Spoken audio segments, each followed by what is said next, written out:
berikutnya kita akan masuk ke materi yang terkait tentang ya pembiasan cahaya pada lensa cekung.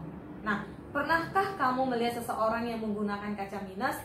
Ya, oke. Nah, mengapa disebut dia menggunakan kaca minus? Nah, sebenarnya ya kaca minus itu ya kacanya itu terbuat dari bahan ya di mana lensanya itu adalah negatif atau disebut sebagai lensa cekung. Nah, lensa cekung ya, lensa cekung itu juga ada 3 macam dia ya. Ada bentuk lensa cekung itu terbagi menjadi 3 macam. Nah, silakan perhatikan ke papan tulis ya.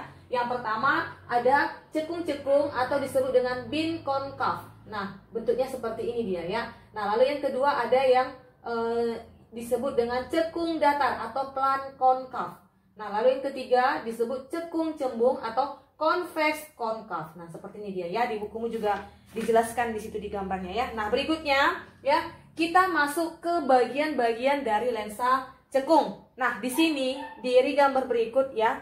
Nah, apabila kamu membuat busur lingkaran ya, yang pertama di mana pusatnya adalah di titik P. Mana titik P? Nih. Nah, ini pusatnya adalah di titik P ya. P1, ini P1 ya. Lalu dia bilang dengan fokus di titik F1. Nah, ini pusatnya di sini, tapi fokusnya di sini di F1. Nah, busur lingkaran kedua memiliki titik pusat F2. Nah, ini dia. Titik pusat F2 ya, dan titik fokusnya adalah F2. Nah, sinar datang dari sebelah kiri mengenai permukaan 1 ya. Sinar datang itu datang sebelah kiri ya, mengenai permukaan 1. Ini dia ya, permukaan 1. Lalu sehingga titik fokus dan titik pusat kelengkungan yang aktif adalah ini dia yang aktif. Di fokus 1 dengan pusat 1 ya. Nah, lensa dianggap tipis sehingga lensa digambarkan dengan sebuah garis lurus dia. Nah, di mana juga ya ruangan benda di depan lensa cekung ini hanya ada 1, yaitu ruangan 4 dia. Nah, ini dia ya. Makanya kenapa disebut dia dengan lensa cekung, karena lensanya itu adalah bernilai negatif dia. Nah, oke. Berikutnya ya, dari gambar ini ada keterangan bahwa ya, kita buat keterangannya, SU itu adalah sumbu utama. Ini nanti adalah sumbu utama ya. O itu adalah titik pusat optik, ini dia O. Nah, lalu berikutnya F1 dan P1 itu adalah ini F1 dengan P1 ini adalah titik fokus dan titik pusat kelengkungan yang bekerja aktif dia. Nah, lalu yang F2 dengan P2 ini adalah titik fokus dan titik pusat yang tidak bekerja atau disebut dengan pasif. Nah, oke, berikutnya kita masuk ke bagian sinar-sinar istimewa pada lensa cekung. Nah, yang pertama ya, dia bilang apa? Sinar datang ya sejajar sumbu utama. Nah, ini sinar datang itu sejajar sumbu utama. Ini dia ya, sinar datang sejajar sumbu utama. Lalu dibiaskan seolah-olah dari titik fokus F1. Nah, lalu dibiaskan seolah-olah dari titik fokus F1. Ini dia, F1. Oke, jelas ya. Nah, yang kedua, sinar yang datang seolah-olah menuju ke titik fokus F2. Nah, ini sinar datang seolah-olah menuju titik fokus F2. Dibiaskan sejajar dengan sumbu utama. Ini dia, dibiaskan sejajar dengan sumbu utama. Ini sumbu utama ya. Nah, oke.